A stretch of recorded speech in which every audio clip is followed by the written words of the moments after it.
এবং সেই নিয়ম শৃঙ্খলার যুক্তি এবং বৈজ্ঞানিক ভিত্তি আছে, যেই কারণে এই ওষুধটা তৈরি করা অনেক সময় কঠিন হয় বিধায় বাজারে সচরাচর খাঁটি ওষুধ পাওয়া কঠিন হয়ে পড়ে এবং কঠিনের জন্যই এলএম সিস্টেমের ডাক্তার হওয়াও কঠিন।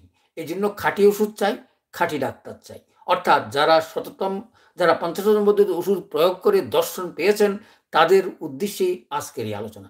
চলে আসি যেই কথাটা বলার জন্য ঝর্ণা আক্তার ঝর্ণা উনি কি বলেছেন। উনি বলেছেন কোনো একটা রুগীকে M1 দিনে 2 বার করে প্রয়োগ করার পরে 2 মাত্রা দেওয়ার পরেই অর্থাৎ 3-4 দিনের মাথায় সেই রুগী বলছে যে কি ওষুধ দিলেন এত তাড়াতাড়ি ভালো হয়। সুতরাং আমার হাতে ভালো হলে ঝর্ণা আক্তার হাতেও ভালো হয়েছে, আপনার হাতেও ভালো হবে। ওষুধটা একটু খাঁটি নেওয়ার চেষ্টা করেন, বাজার থেকে নিতে পারেন, আমার থেকেও নিতে পারেন। ওষুধটা খাঁটি হলেই আপনার ডাক্তার হতে পারবেন। প্রয়োগ করার সঙ্গে সঙ্গে প্রয়োগটা কিভাবে করবেন, মাত্রা তো ঠিকই আছে M1 M2, কিন্তু প্রয়োগটা করবেন দিনে 2 বার কি 1 বার, চিররোগ হলে মিনিমাম 2 বার, ঊর্ধ্বে 5 বার 10 বারও প্রয়োগ করতে পারেন। এবং চিররোগের ক্ষেত্রে মনে রাখবেন 6 ঘন্টার ভিতরে 24 ঘন্টা আপনার কাজ দেখতে পাবেন, না হলে বুঝবেন সেই ওষুধ আপনি সিলেকশন করতে পারেন নাই, অর্থাৎ সেটা আপনার ওষুধটা সঠিক হয়নি।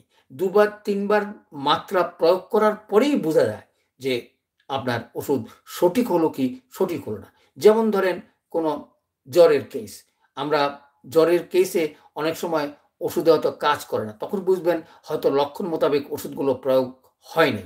যদি হয় তাহলে 3 মাত্রা অর্থাৎ M1 বা M2কে 3 মাত্রা ভাগ করার পরে 3 ঘন্টা বা 4 ঘন্টা বা 1 ঘন্টা পর পর প্রয়োগ করলেই 3 বার 4 বার আপনি বুঝতে পারবেন এই ওষুধের কাজ চলবে কি চলবে না। যদি বুঝতে পারেন তাহলে আপনি চেঞ্জ দ্য মেডিসিন, অর্থাৎ আপনার যে কোনো সময় যে কোনো পরিস্থিতিতে আপনি ওষুধ পরিবর্তন করে একই সিস্টেমের একই ওষুধ আবার আরেকটা M1 থেকে প্রয়োগ করতে পারেন, তাতে করে কোনো কাজের কোনো অসুবিধা হবে না আমার বিশ্বাস।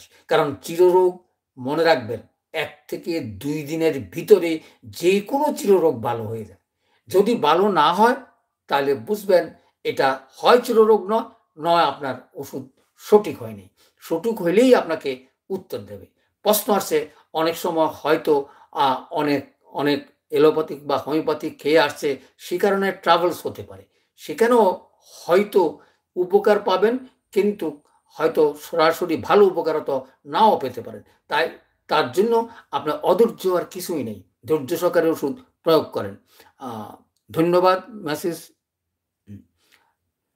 স্যার, সমস্ত শরীরে অ্যালার্জি উঠে একবারে ঢাকা চাকা চাকা হয়ে যাক, খুব চুলকায়, বেশিরভাগ সময় ভোর বেলায় ও রাতে উঠে কি মেডিসিন দেওয়া যায়? মাসে 3 বার 4 বার উঠে। দেখুন, এই যে উঠে 3 বার 4 বার, প্রথমেই সুন্দর একটা ওষুধ আছে, সেটা হচ্ছে অ্যাকোনাইট। আপনি যদি উঠার লগে লগেই আপনি এটা প্রয়োগ করতে পারেন তাহলে অ্যাকোনাইট দিয়ে ভালো হয়ে যাবে। আর যদি সেটা চিররোগের কারণে হয় তাহলে আপনাকে কেস টেকিং নিতে হবে। কি সুন্দর সিস্টেম!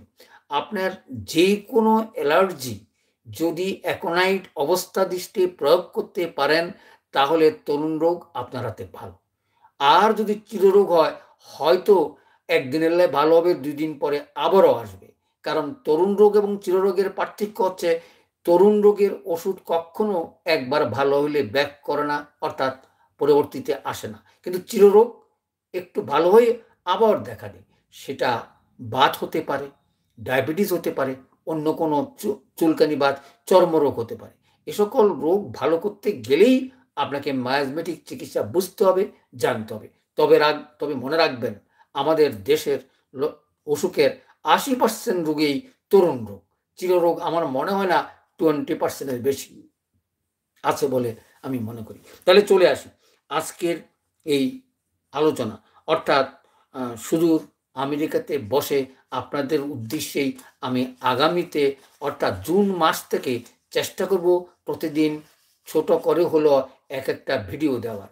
আমি দেখার আহ্বান জানাচ্ছি এবং সঙ্গে থাকেন, প্রশ্ন করবেন, উত্তর পাবেন, আমিও আমার উত্তর দেওয়ার চেষ্টা করব। তাহলে চলে আসি আজকের প্রথম পর্ব, অর্থাৎ এলএমসি নবযুগের আমেরিকা থেকে প্রথম পর্ব আমি শেষ করছি। সকলকে ধন্যবাদ।